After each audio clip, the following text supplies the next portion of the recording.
Hello y'all, Set to Achieve. Welcome to yet another video. And today we're talking about the rat trap analogy. Please, if you're new to my channel, like the video, subscribe, join our family, share, and leave your comments. And today we're talking about the rat trap analogy, okay? And this is tied in with narcissistic abuse, okay? Now, what do I mean by this?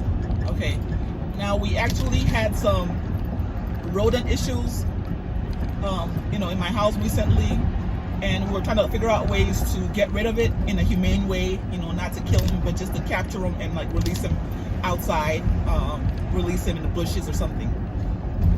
So I had ordered some traps from Amazon, and I was now trying to, so I had set it up overnight, like last night, put it on my floor, put some food, and sure enough, this morning I had two little rats or mice inside. I don't know the difference, guys. But I had two of them inside the trap, and they seemed comfortable, but they were going back and forth. I'm sure they were anxious because they were like, how did we get in here? But they had eaten all the food, just about all the food. Anyway, long story short, myself and my daughter, we went into, we walked down to the bushes, where there's a lot of bushes, and just set it down, and in trying to release this mice or rats, trying to release them, one of them came to the mouth of the where you can where it's open, where you can be released, where they could be released. It came out, got some air, and went right back in. Right? The other one just stayed in. The door was wide open, but it didn't want to come out. It took me jarring the the little it was like a cage basically, the way it's set up with it has holes and stuff for them to breathe. Okay? It took me jarring it, turning it upside down, and doing a whole bunch of stuff, shaking it up for it to finally jump out into the bushes. So I went back in to the house. What I'm saying here is narcissistic abuse can be compared to the rat trap analogy. Okay? When you're in the abuse, you're in a trap, you're isolated. Okay? You're isolated. You might be getting some breadcrumbs, some cookie crumbs here and there. Like the rats had that, in there to kind of keep you, just enough to keep you comfortable. So they weren't climbing the windows, whatever. They were still kind of getting the crumbs, going back and forth, so there was you could see that they were going back and forth. So they were uncomfortable, but not uncomfortable, but they were still eating the crumbs, they were still eating the food,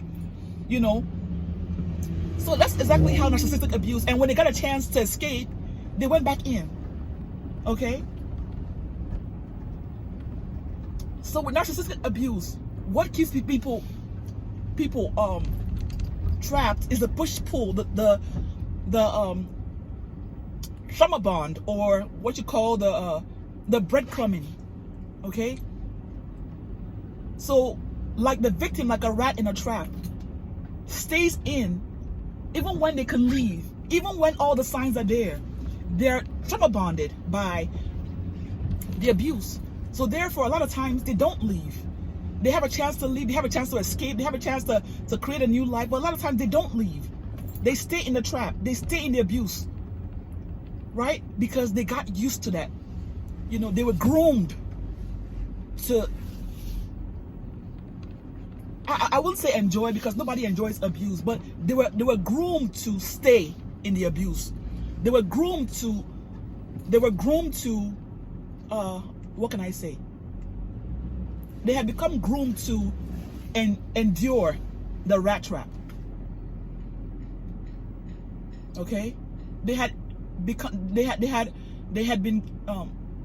groomed, just like I was. Okay? I'm a year and 8.5 months free of a narcissist. Okay? Let me tell you something. This is direct spiritual warfare. Because when you're with a narcissist, when you're in that situation, you know that you're confined.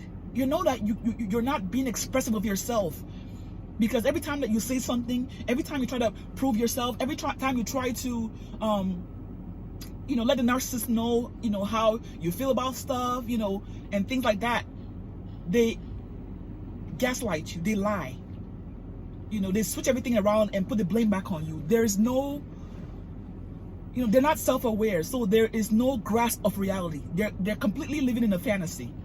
Okay, they live in a fantasy that they created by themselves, to keep themselves in the world that they're in. Okay,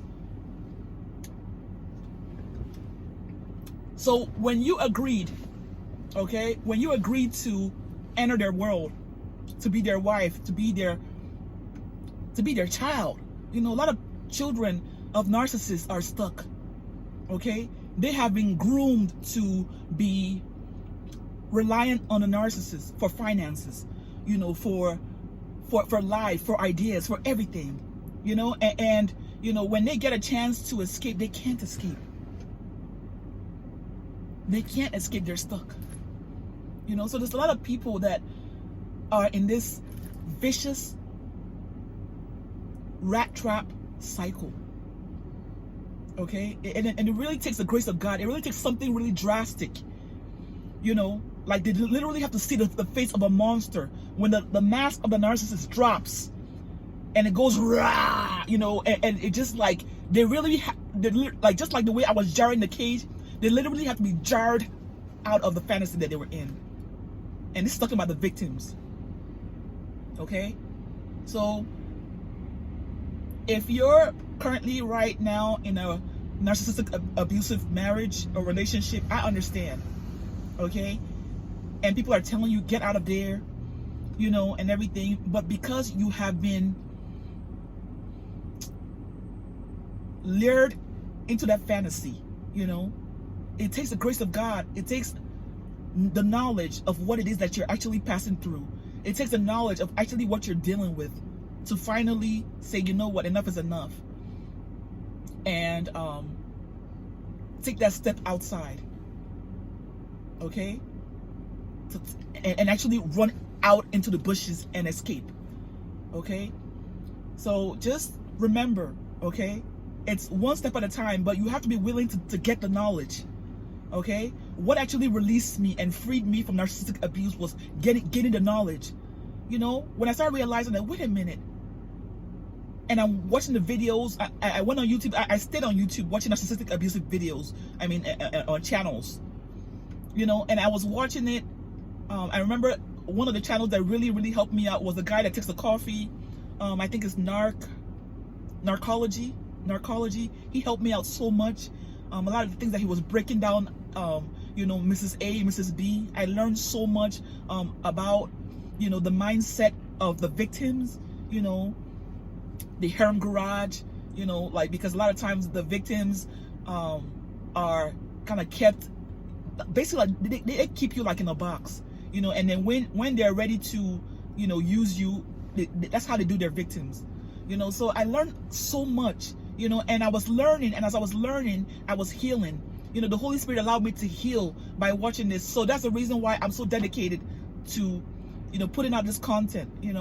Sometimes I kind of take a break, whatever, but I come back, and I come back with more power and with more zeal, right, to get somebody else to escape.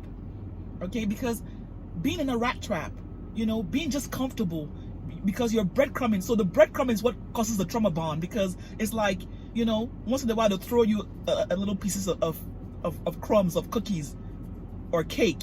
They throw you little pieces of crumbs, so you go eat those, and you're temporarily satisfied. You're still hungry, but you're temporarily satisfied, so that kind of keeps you from, okay, well I kind of want to go, but at least I'm getting this little breadcrumbs, so I'm getting some of my emotional needs met. Maybe 10% is still kind of something, because you're groomed to just get to tolerate and to expect just the bare minimum. So when the cage is wide open for you to leave, you're still looking back, and you're still not wanting to leave. You're still ruminating about the good times that were very, very rarely there, right? All right, so it's time to break out of the cage. All right, so I hope you learned something today from the right analogy. Like the video, share.